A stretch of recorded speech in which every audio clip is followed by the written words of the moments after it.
Selamat malam semuanya, ya ini Aftok edisi 29 November 2023. Malam ini seperti biasa kita akan bahas saham-saham yang masuk di kolom komentar di Aftok edisi terakhir, edisi 28 November, dan juga membahas ISG karena ini akhir bulan.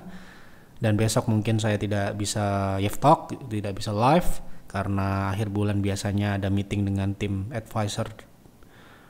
Oke, kita akan nanti bahas bagaimana ISG di bulan Desember dan juga selain itu juga kita akan melihat bagaimana potensi-potensi yang akan ada di akhir tahun gitu ya. Karena biasanya akhir tahun ada window dressing, tiba-tiba saham itu lompat naik dan sebagainya. Yang jelas kita akan berikan beberapa poin-poin yang Anda bisa mungkin coba gitu ya untuk mendapatkan ide trading, karena ini sifatnya jangka pendek ya, kita sebut trading ya. Tentu saja kita nanti akan berikan bagaimana view ISG-nya ya. Nah, sebelum saya mulai, silahkan bagi Anda yang mungkin belum subscribe channel ini, silahkan subscribe, dan yang sudah merasakan manfaat dari Aftok, dukung kami dengan klik like.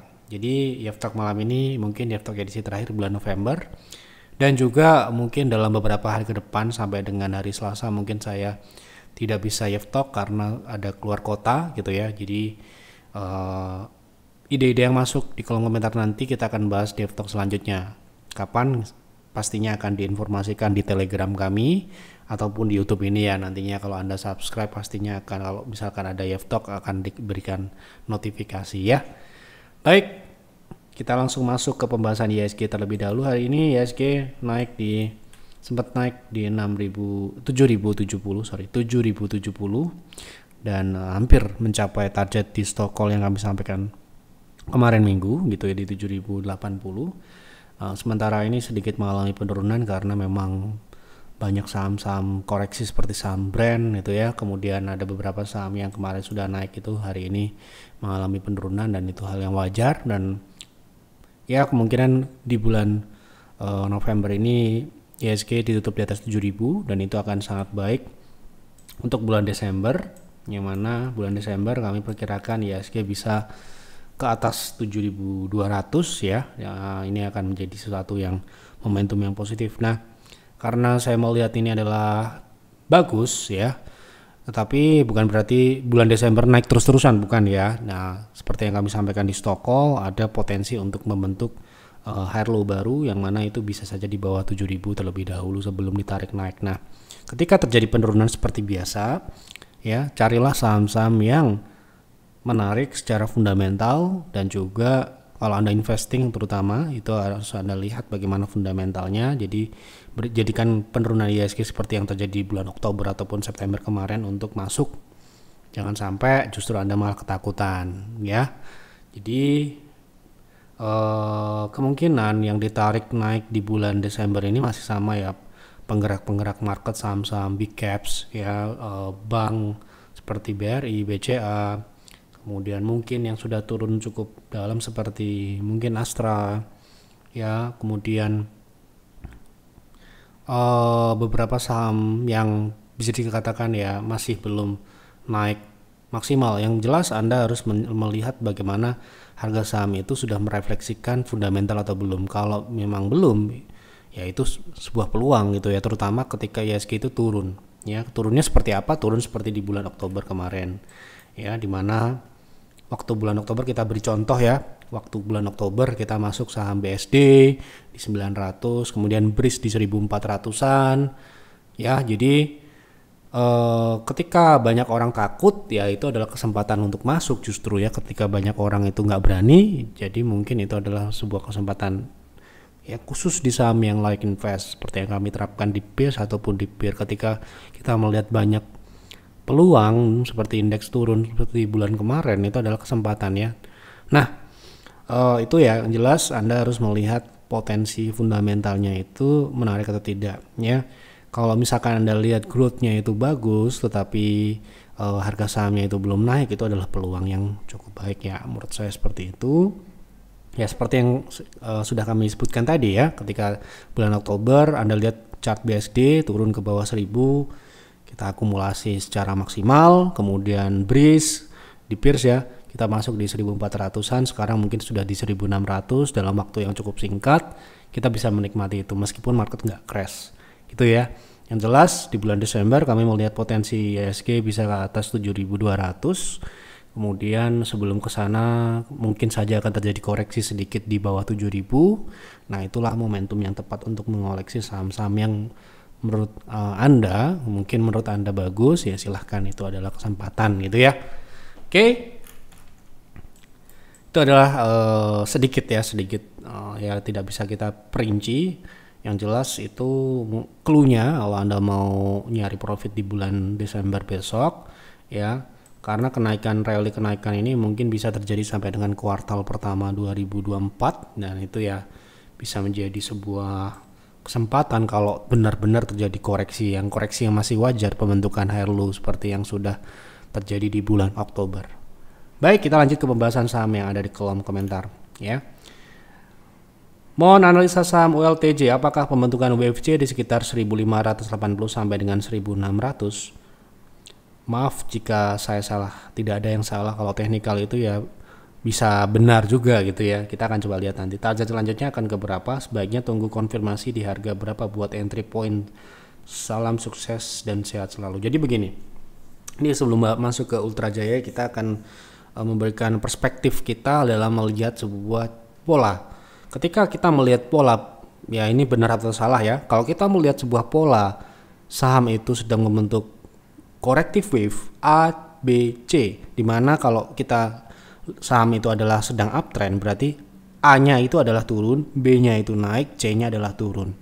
Nah, perspektif yang kita lihat dari situ nantinya akan mengerucut menjadi sebuah strategi, dimana kalau kita melakukan swing trade, tentu saja kita akan menghindari saham yang sedang masuk ke wave A dan juga wave C. Kita akan baru masuk kalau wave A dan wave C itu sudah confirm berakhir atau melanjutkan wave naiknya ya. Kalau sekali lagi wave B kalau itu saham uptrend ya. Jadi momentum swingnya itu kita manfaatkan gitu ya. Nah, kita akan lihat di sini. Beliau bilang ini masuknya adalah pembentukan wave C di sekitar 1580 sampai dengan 1600. Kita akan lihat chart Ultra Jaya. Apakah sekarang ini ABC? Oh, ini sudah kita bahas sebelumnya ya. Kita buka di time frame yang lebih. Sekarang ini adalah masuk ke wave. Nah, ini ya.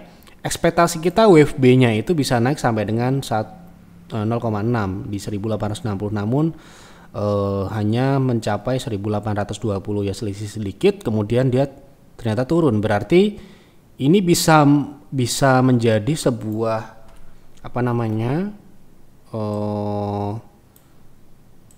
target baru ya, dimana wave C sendiri ya paling tidak di wave A atau level wave A ini kan sudah ditembus kemarin ya. Kemudian kalau dia tembus ya, sekarang ini belum terkonfirmasi selesai, berarti masih berpotensi untuk turun lebih lanjut toh. Nah, berarti kita bisa melihat potensinya adalah ke 1,2, kemarin sudah sempat ke situ, yaitu di 1560 sampai dengan 1450 ya. Kemudian setelah kita mengetahuinya, berarti sekarang ini yang kita lihat kita harus melakukan pemantauan atau wait and see terlebih dahulu. Nah, bisa nggak kira-kira dalam proses membentuk wave C ini untuk trading gitu ya, karena pertanyaannya ini mau entry ya. Kalau entry terbaik tentu saja di ekstensi 1,6 atau dekat-dekat situ ya, di 1500 tadi ya, 1500 ya. Kemudian kalau kita melihat dari saat ini, kita perlu mengkalkulasi kira-kira upside-nya ini berapa persen, cukup nggak gitu ya. Nah, kalaupun dia misalkan terjadi konsolidasi terlebih dahulu, potensi kenaikan yang masuk akal adalah di EMA 60, yaitu di 1695, yang mana itu adalah ya bisa dikatakan ini adalah resist area ya, minor ya, itu hanya 4%, jadi ya tidak menarik. Nah, kalau dia mau menarik atau ULTJ ini menarik untuk swing kalau sudah turun sampai dengan 1400 atau di bawah 1500 ini. Kenapa begitu? Karena upside-nya akan menjadi lebih besar. Lebih menarik lagi jika dia sudah mematahkan tren koreksinya, yang mana Anda bisa tarik tren seperti ini, kemudian dipatahkan, berarti targetnya adalah di 2100 ini. Seperti itu ya.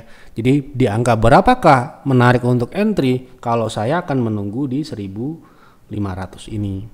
Kenapa begitu? Bukan berarti di harga saat ini tidak bisa naik, bisa, tetapi upside-nya hanya tadi ya sudah saya sebutkan sekitar 4 kurang dari 5%. Nah, kalau mengacu pada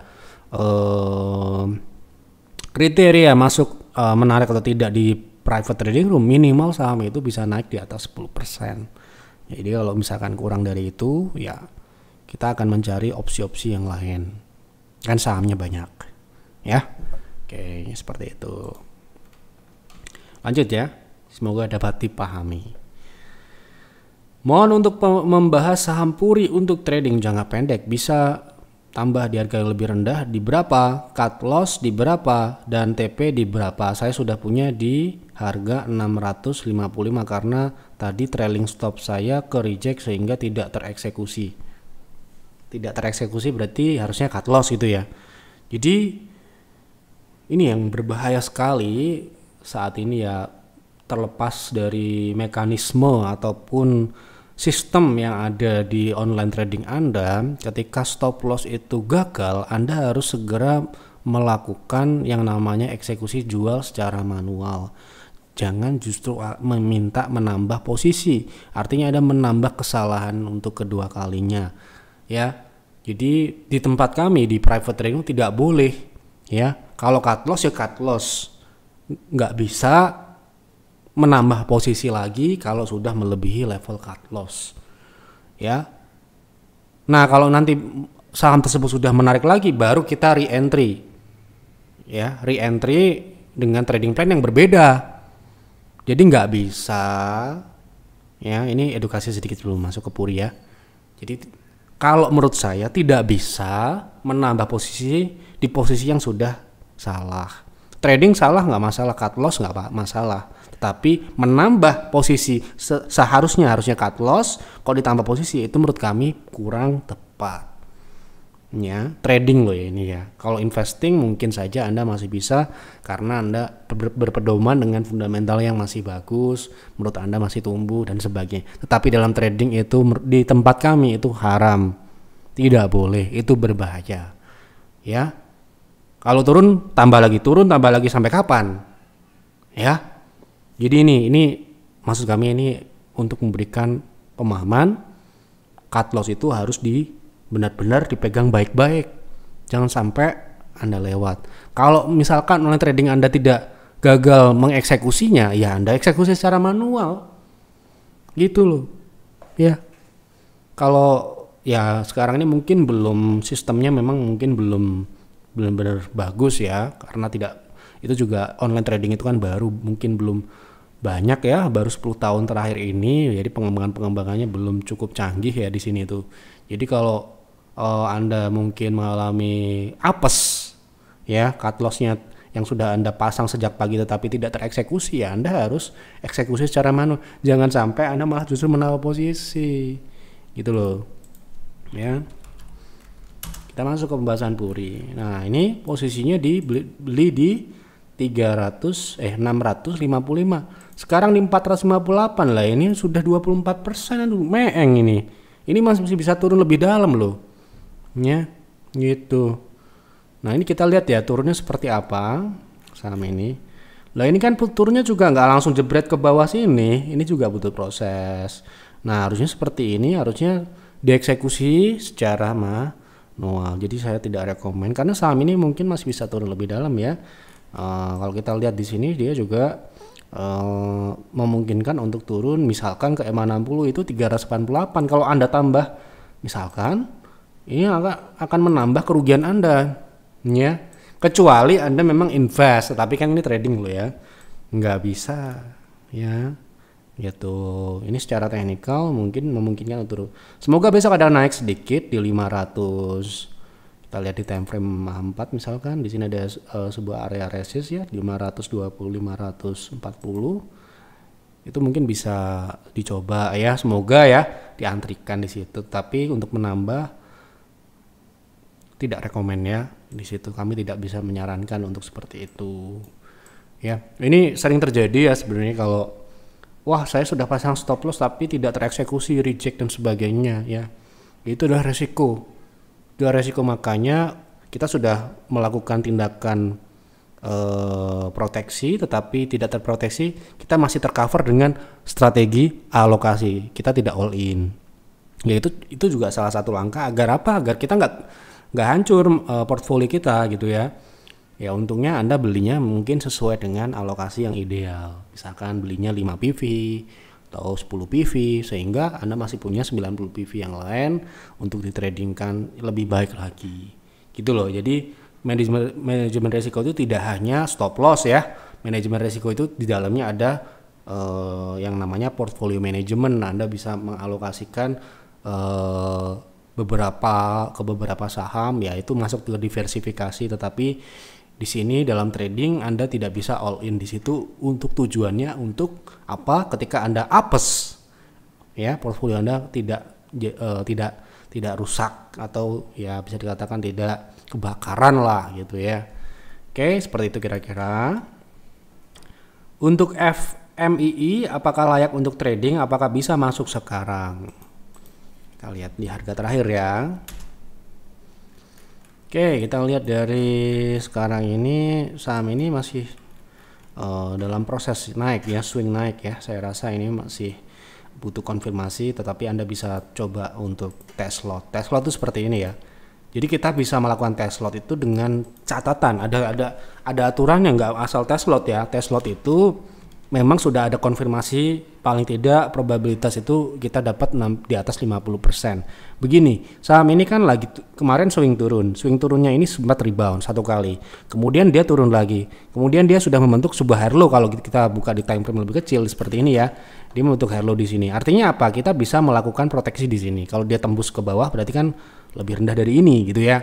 Jadi Anda bisa test lot dulu untuk menunggu konfirmasi di atas dia break 400. Nah, kalau dia break 400 kemudian Anda bisa tambah posisi. Misalkan Anda test lot 5 PV yang maksudnya, kemudian kalau dia break 400 Anda bisa tambah 10 atau 15. Nah, proteksinya harus dinaikkan ya. Proteksinya naik di berapa? Di area konsolidasi ini. Artinya apa? Kalau Anda sudah nambah di sini kemudian balik lagi ke bawah sini, Anda harus jual. Kenapa begitu? Memungkinkan untuk dia tembus ke bawah. Gitu ya. Lalu TP-nya ke berapa? TP-nya di 480 sampai dengan upper shadow ini di 600. Ini cukup agresif juga, dan ya bisa aja ini dibanding-banding seperti tadi saham yang tadi yang membuat nyangkut tadi ya. Gitu ya. Tetapi ya untuk trading ini sangat menarik ya, karena ya ini lagi menarik atau tidak itu dari upside-nya. Kalau kita lihat upside-nya ini ya besar. Kalau dia misalkan berhasil breakout kemudian ke upper shadow sini, ini 50%. Gitu loh ya. Tetapi sekali lagi Anda harus hati-hati, siap-siap kalau ternyata false dan sebagainya. Baik, seperti itu. Ya, ini karena saham yang dibahas cuma sedikit, kita akan tambahkan sedikit agar ya Yiftok ini ada lebih bermanfaat lagi. Kita kasih beberapa yang kami miliki lah ya. Walaupun saya nggak trading secara langsung ataupun tidak memandu secara langsung di PTR ataupun di PIR, tapi sedikit banyak saya mengevaluasi pekerjaan tim kami. Jadi tahu permasalahan-permasalahan yang sedang terjadi sekarang. Oke. Bisa tolong bahas NCKL, bisa masuk di harga berapa untuk invest? Oke, untuk invest masuk di berapa, artinya Anda sudah mengecek fundamentalnya ya. Jadi saya nggak mau bahas fundamental yang layak atau tidak. Saham ini baru IPO kemarin bulan April. Kemudian saat ini sedang konsolidasi. Jadi kalau Anda melihat saham itu sedang konsolidasi, kan secara teknikal kita akan melihatnya ini akan pergerakannya akan di sini-sini aja gitu ya. Nah, kalau kita lihat konsolidasi berarti belinya ya di support gitu kan. Gampang. Jadi kalau konsolidasi cari supportnya ya disitulah belinya, karena sahamnya nggak akan mana-mana di area-area situ aja gitu. Oke, konsolidasinya ini di area 965 sampai dengan 900-an, 900 ya, 900 itu area untuk akumulasinya, begitu ya. Jadi ini masuk di harga berapa untuk invest, saya anggap Anda sudah mengecek fundamentalnya. Bukan berarti saya bilang ini like invest ya, tapi kan Anda nanya langsung nembak harga berapa gitu kan, ya saya kasih tahu ya. Tolong kasih pandangan untuk AHAP Mau masuk dari teknikal, apakah sudah cocok untuk masuk trading? Ini kemarin beberapa kali kita trading di bulan kemarin ya saham ini, tetapi sekarang ini kita sudah keluar ya tentunya. Ini beberapa kali kemarin waktu dia naik-naik ini, kemudian sekarang ini sudah mulai turun, tentu saja kita hindari. Oke, untuk saat ini secara teknikal kemudian ini akan berpotensi untuk lanjut turun ya ke 74, dan ini hati-hati kalau tembus 74 ini bisa balik ke 50 lagi ya. Nanti kalau di 74 ini kalau Anda member konsultasikan dulu sebelum masuk. Saya khawatir ini tembus ke bawah gitu ya, karena kemarin memang terus terang kita trading berkali-kali dan alhamdulillah profit di saham ini. Dan setelah terakhir kita transaksi kapan di PTR, sebentar saya cek ya, bulan kemarin kalau nggak salah.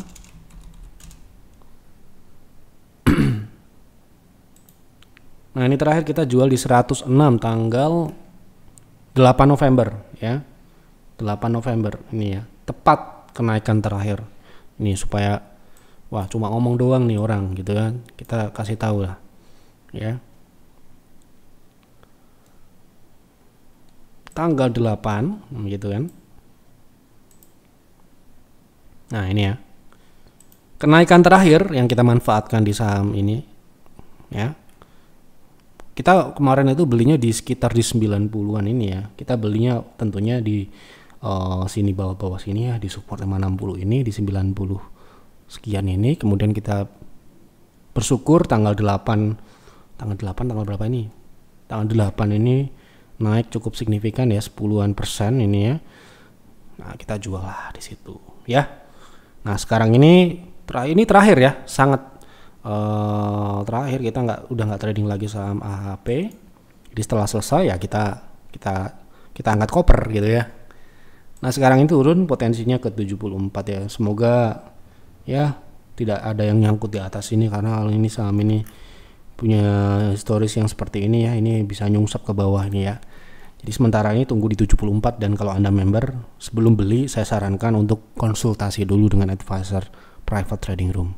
Seperti itu. Oke, sudah saya bahas semua apa yang ada di kolom komentar. Terima kasih untuk Bapak Ibu yang sudah menonton DevTalk malam ini dan sudah memberikan ide. Silahkan isi kembali kolom komentar sama apa dan kenapa saham tersebut Anda pilih untuk dibahas di DevTalk. Sekali lagi kami informasikan mungkin ini adalah DevTalk edisi terakhir untuk bulan November, dan DevTalk akan kembali kemungkinan di hari Rebo atau hari Selasa. Nanti akan diinformasikan karena saya ada kunjungan keluar kota untuk melihat beberapa beberapa kepentingan yang saya harus kunjungi sebelum penutupan tahun 2023 gitu ya. Baik, terima kasih sekali untuk sekali lagi untuk para penonton DevTalk, walaupun tidak banyak tapi setidaknya semoga dapat memberikan manfaat ke ya Bapak Ibu yang setiap penonton DevTalk. Itu saja, selamat malam dan selamat beristirahat.